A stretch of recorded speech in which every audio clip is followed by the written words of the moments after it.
Jessyn Farrell, thank you for joining us. Bukta and I are delighted to have your company today and to learn a little more about why you're running for mayor. We're going to go back and forth in questions. And I have the good fortune of asking the first one. Okay, great. Well, thanks for having me today. Oh, it's great to see you. When did you decide to run for mayor, and who was part of that decision?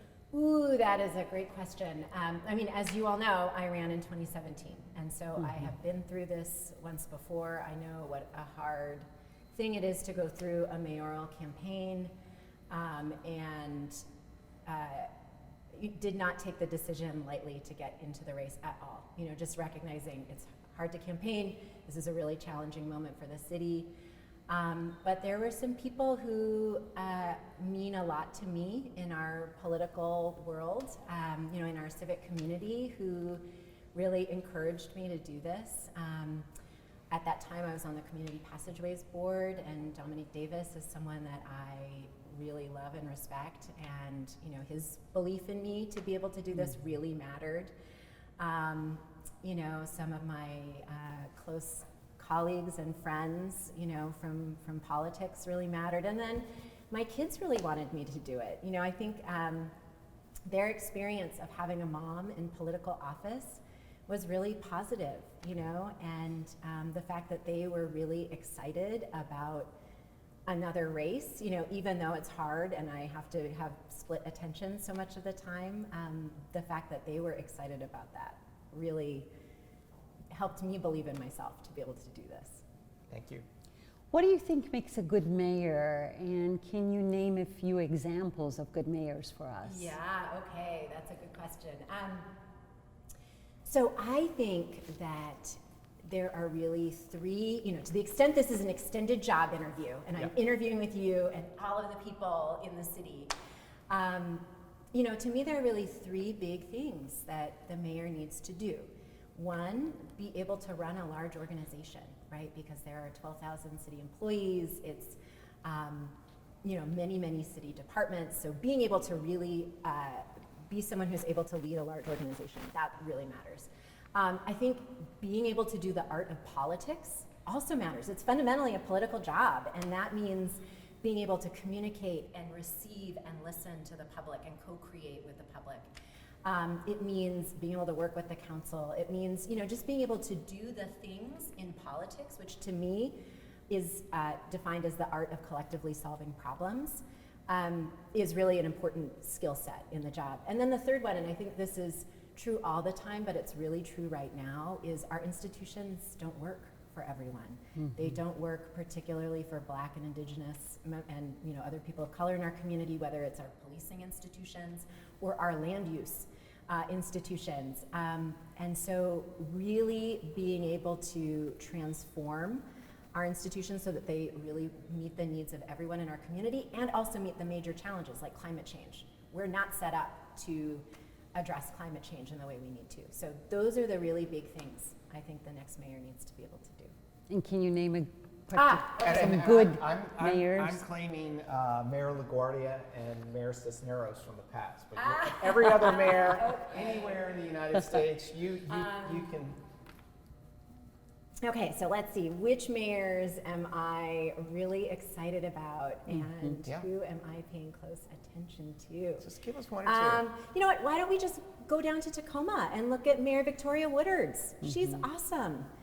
And, you know, Tacoma has similar challenges, but in some ways even more acute challenges. It's a place that has been traditionally more affordable, and suddenly, you know, over these last several years, it has, you know, even more acute housing challenges in some ways than Seattle does. But I think Mayor Woodard's is, you know, again, in a really challenging time, doing a really great job of navigating being a conduit for the community and also really creating a vision of what the city of destiny could be. And so I think she's really, really fabulous. Thank you. Excellent. And big shout out to our friend Victoria Woodard, who that's is an amazing mayor of our sister city to the south. Jessyn, what pressing issue facing Seattle has not received enough attention so far in the mayor's race? That's an interesting question. I mean, the issues that compelled me to run, I've been raising, whether they're being asked about or not. And so I'll just name one of them then, which is gun violence.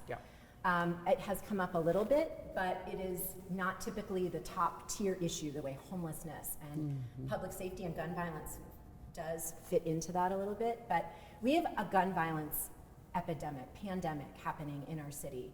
And particularly in Southeast Seattle, but in lots of different parts of the city. And we need to treat the gun violence pandemic with the same urgency and public health approach that we've treated it in COVID. And I'm sure, we have COVID dashboards. As mayor, we need to have that same, like every single day, relentlessly looking at, are we using all of the systems and resources we have to get to zero gun violence in this community? And I believe that we can, because gun violence is preventable. And when we are creating thriving communities where people are healthy and have economic security and know that they're loved and cherished, gun violence goes down. So I'm really committed to that as mayor, and I want us to be talking about that every single day. Thank you. Thank you. What's your relationship with Amazon as a consumer? You get a lot of packages at your door. Are you a Prime member? I use Amazon a lot. It is just the way it is, especially during the pandemic. And the challenge, I think, for Amazon and for all of us is that, on the one hand, there's a really great product, right? Like, they really do great stuff. And it's really important that we have a great civic partner. And, so I think as the company evolves in the community, being a great civic partner is, just something that any business needs to be. So that really matters.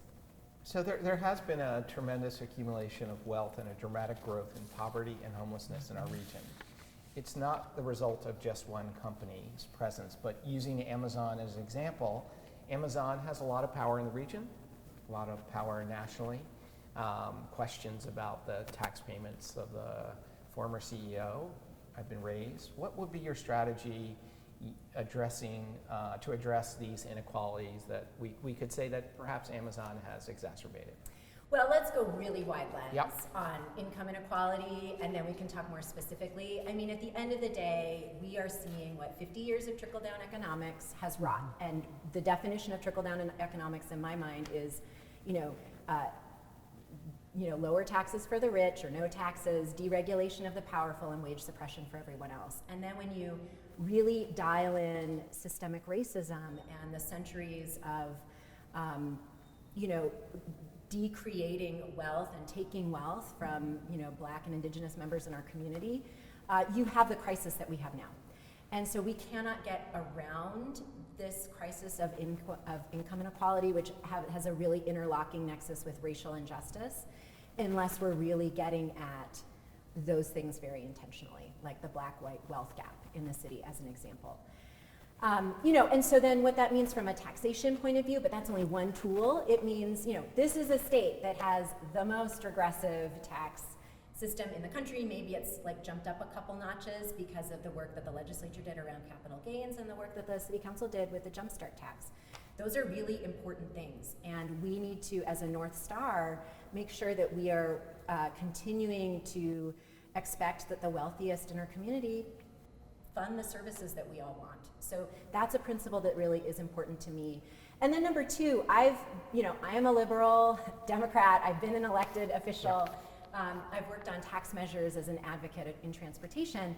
And one thing that I know is really important for success is that you lead with the things that it is that we want to fund. Taxes for their own sake, they are merely a mechanism. It's the stuff that makes a community great that we need to lead the conversation with. More parks, better transportation. I talked about the gun violence pandemic, really making sure that we're investing in every single community in this city.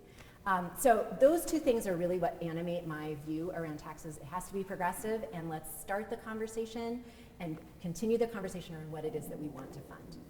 And when you do that, I actually think we've found some success. Thank you. What do you think is the best run department in the city of Seattle, and which of the departments do you think will need your attention and focus as a new mayor immediately? Well, setting aside SPD. Yeah, for now. okay, so that's fair enough. I think every single department has great people working in it. And also, we can always hold ourselves to a higher standard. For example, there are a lot of great people at SDOT with really great ideas and the ability to really implement great ideas. I do think that vision from the top really matters, and the mayor's willingness to engage in difficult decision making, I think, can empower or disempower departments, and I think that's been an issue at times. I think one thing that is really important to me, as we are really struggling with affordable housing, I'm really committed to building 70,000 units of new affordable housing, ST3 for housing. Check out the plan on the website. But part of that is really streamlining our permitting process. I helped negotiate a bill at the state level to streamline permits while keeping our environmental goals intact. We can do that at the city level, but it just takes too long, especially with affordable housing. So, and that's the kind of thing that really actually just takes attention.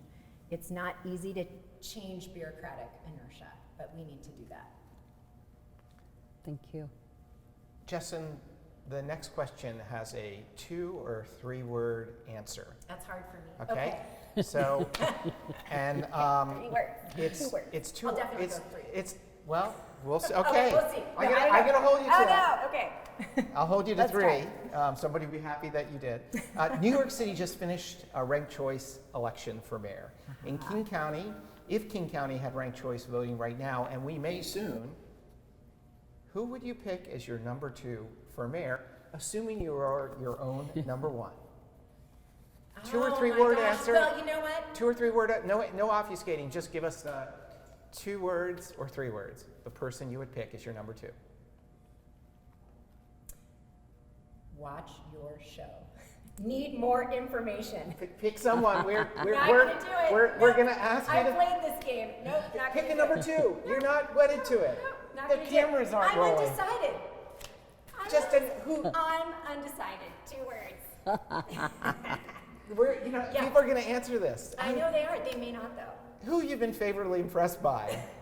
Who Hey, do you feel like know you're what? learning Okay. from? This is about winning. I do hope that everyone takes a Ranked look at choice voting my is coming. candidacy and Justin, I think you're gonna say an answer. 2 words. All right. All right, moving on to policing. You guys can give me a little ding on that one. No, well, Dang. we'll see. So moving on to policing. Okay. Policing has become a really divisive issue in Seattle and many other cities. What's a roadmap for policing that would be compelling to all of the communities in our city? Yeah, I think this is really one of the deepest and most important issues that we have to address, and the mayor has to address with a, significant urgency. And to me, the conversation has to start with what our values are and what it is that we're trying to do in our city. And to me, it is that every single person in our community should feel safe as they go about their day-to-day lives. And for too many of our Black and brown friends and family members and neighbors, that is not the case. And that we need to therefore really lean into those strategies that create more community safety and transform and eliminate those strategies that are making people feel unsafe. And the details matter in this discussion. And you then have the personnel conversation after you've laid out those objectives. And if I can just take a couple minutes and talk about what that means, because again, the details really matter. Mm-hmm. So as an example, crisis response. I think about Charlena Lyles, who was killed by police in 2017. She was a constituent when I was a legislator. She had called 911 17 times prior and obviously did not get what she needed. And so our crisis response system has to be changed so that there are more trained people who have social work, who are able to de-escalate those kinds of things. And there are some pockets in our community where we're already doing that. Health One, there are community-based programs. So there are ways we can do this, but we need to scale it up. Another place is transportation enforcement. Too often, I think of a friend of mine, a Black woman who was, we were getting together last summer, and she said, Sandra Bland is on my mind tonight. You should come to me. And no one should feel like that if they're going to get into their car. And so one of the things that we need to do, as long as pretext stops are still, constitutionally allowable, is just to remove, the number of times where, there may be some kind of conflict and with enforcement. And so I think of that means a bunch of things. Decriminalizing things like jaywalking, and fair enforcement. We should actually just go to fair, free transit. It also means really using the built environment. The transportation nerd in me knows there's a lot of great ways to slow traffic down in a more systemic way and kind of remove the need for police enforcement. So those are things that need to be changed. On the other hand, there are some things that we need to be scaling up. There is a lot of detective work that happens around property crimes, particularly in hotspots. We all, the catalytic converter theft issue, but there's a lot of personnel detective work that goes into that. We need to make sure we're funding that. Regional Domestic Violence Task Force, they are tasked with enforcing our extremist protection order laws, which take guns away from abusers.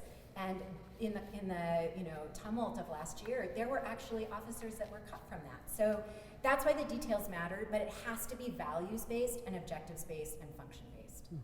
And that's how I see we're going to be able to walk through this door together of really transforming public safety. Thank you. So as we walk through this door together, who is selected as the next chief of police matters? Name a couple individuals whose counsel you would seek during that selection process. So I'm not going to name specific individuals, but I really will say that this is a moment where people in our community who have been over-policed really need to have a voice and a say in this process. So that is something that really, really matters to me. And what I will be looking for specifically from a new police chief is someone who will be a partner in transforming a department. Organizational change is really, really hard. And there are skills and experiences that candidates can bring, and that's what I'm going to be looking for. So shifting to think a little bit about our region. Yes. What's your vision for building a more effective partnership with King County Executive and other cities in the county? How could you go about building a more cohesive and equitable region? That is something that is really important to me, and I'm really proud of a lot of the regional endorsements I have from Ryan Mello in Pierce County, Nigel Herbig in Kenmore. And Seattle has to be a leader on these big issues, and we are a member of a community and an ecosystem. And, so part of that is just showing up. Seattle is on regional boards like the Sound Transit Board. Part of it means participating in, again, I mentioned Mayor Woodard's I know a lot of people in Tacoma are always frustrated because they have to come up to Seattle for meetings. It means, going to where electeds are in other parts of the region and working together on our shared commitments around homelessness, around climate change, around transportation.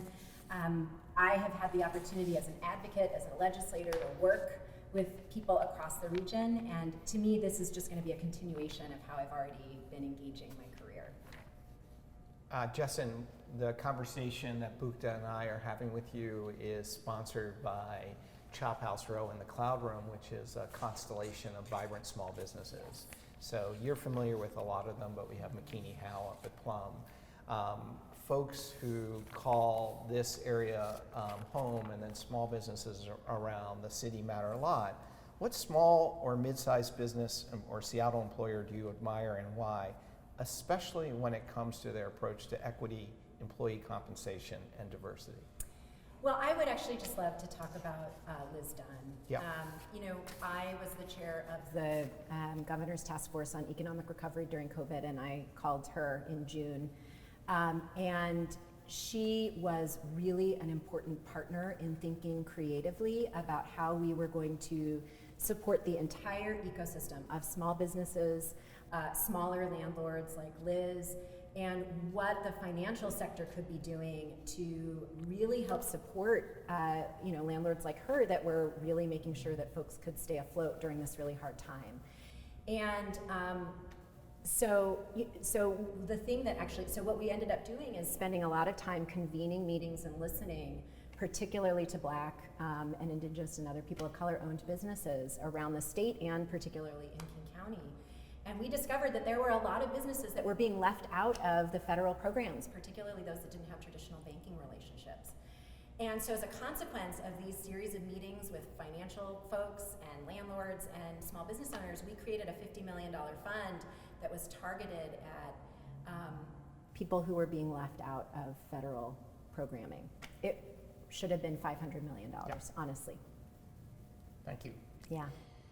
If we talk to the people who've worked for you, what would they say about your best and worst qualities as a leader and a manager? Well, I hope one of the best things that people might say is, our esprit de corps. Like, one of the things that I have really loved about my career and the workplaces that I've gotten to be a part of is this really strong sense of team, and that we are all rowing together. And I hope that the people I've worked with would get to agree with that. But I really have had the opportunity to just work with wonderful colleagues from when I was an AmeriCorps volunteer in 1996 with Thomas, and all the way up through Transportation Choices, even Pierce Transit, when we had to lay off and reduce service by such a tremendous amount during the last Great Recession in the legislature, and most recently at Civic Ventures. I think one of the things that I struggle with and really need to continue to practice, I'm a good Seattleite in this way, is being conflict avoidant. This is a town where people hold it in. And, so I really work hard on, making sure that I am prioritizing having the hard conversations, and I don't always get that right, but that's something I'm really hyper aware of. Thank you. You've actually answered the next question, so I'm going to just pose it this, which is great. You did it in your answer to a previous question. I can see over. Oh my God. So I'll just ask you this. You've been running a really interesting campaign. Is there anybody you'd like to acknowledge who's been volunteering in your campaign, or someone who's helping you formulate policies and issues? Is there someone we like to give a little acknowledgement to? Yeah, what? I'm going to just give a shout out to Stephen Paolini, who's my campaign manager. Okay. This has been a campaign where we have had to do a lot of pivoting because we were coming out of the pandemic. We are working with a new program, the Democracy Voucher Program, and he has been so willing to just do whatever it takes. I think having someone like that who is just really willing to just do the job and show up every day and put his full heart into it is just a privilege, to get to work with someone like that. And I'm just so grateful. Thank you.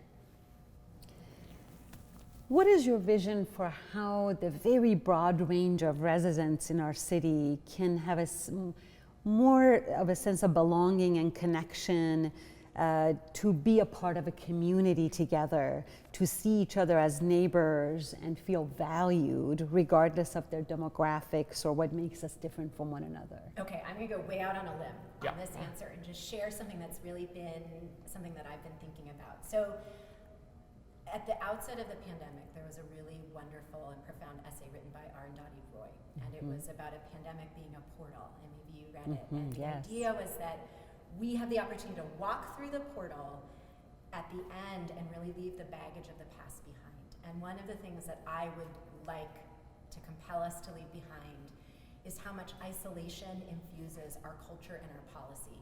And this, and it is in so many ways. The way we shame victims of sexual assault and sexual abuse, the way we use isolation literally to punish young people through the school to prison pipeline that affects Black young people in particular so much. The way we even design our land use, single family homes, not great for families, let's face it. Like, as a single mom, I really wish I had that intergenerational household, and I missed my parents so much during the pandemic. And so the thing that I would want to leave behind is isolation. And so here's the idea that I thought of, and I'm kind of debuting it here, so I get to workshop this a little bit. May not land, I don't know. So I'm Jewish. One of the most wonderful rituals in Judaism is a Seder, where you come together and you celebrate, you acknowledge a moment in history, which is around Jews being slaves and becoming free. And one of the things that I've been thinking about is there a way to create some kind of community Seder so that we acknowledge what it meant to be in isolation during the pandemic, so that we viscerally remember it and can bring that with us when we are stepping back into our lives as policymakers, as workers, as family members. So that's one idea, that we can share a table together and remember what it was like and how we want to be connected. So that's not a public policy idea. It's a let's just all get together and eat dinner together, because I miss that idea. It's a beautiful vision. Thank you. Jessyn, last question, Okay. 15-second answer. It's hard for me. I know. Our friend Lucky is a filmmaker volunteering his time. Nam is a local kind of organizer of things that are really civically critical. Clara is at a point of juncture of her career where people are looking to her to make decisions and influence them. None of them have decided, and Lucy too, none of them have decided who they're voting for mayor. For the undecided or someone debating between you and another candidate, 15 seconds. Why Jessyn Farrell? You know, I guess I'll just say that I listen to truth tellers. This is a moment where we need truth tellers, whether they're artists, journalists, people who are just willing to speak the truth. And that is something that's really important to me as a leader. So I hope I earn your vote. Thank you. Thank you. We've been honored to spend time with you Thank today, you so Jessyn much. Farrell. We know how busy you are. Thank you for Well, taking the thank you time for to be taking here this with us. time. I